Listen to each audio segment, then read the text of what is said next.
that is something that definitely is going to influence you, is the people you hang out with and the way they live. And if they don't live a lifestyle that you're trying to live, then that's when you need new influences. You need new people in your life. And so, and it's also learning to set boundaries. And I don't think people have really learned to set boundaries for themselves. And boundaries sometimes even in just friendships, not even just relationships, but because I've cut off friendships before.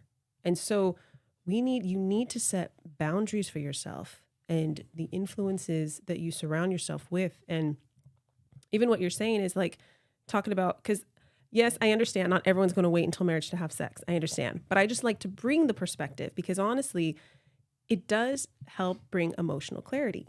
Because when you're sleeping around with someone, your emotions automatically get tied to an individual. And the more that you do, you think you have something really deep with someone when you don't. It's actually surface level because you don't even know them. So honestly, when you're dating someone and being sexually pure, it does help with emotional clarity because that's how people run over roadblocks and red flags because they're like, oh, but the sex is so good. You hear people say that. And I'm like, yeah, but all these other things aren't. And you're not seeing it because you're just so true. focused and enraptured in the sexual part. Mm-hmm. And so that's what I'm saying. Like it does help bring emotional clarity, but setting a standard is influence, boundaries, and honestly, discipline.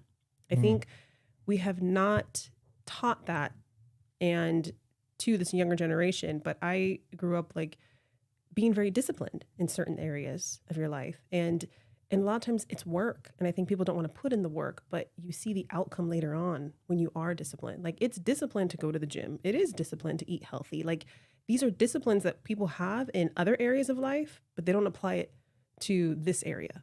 And so those are ways to keep a standard for yourself is you've got to set boundaries. You've got to have the right influences around you and be disciplined in different areas.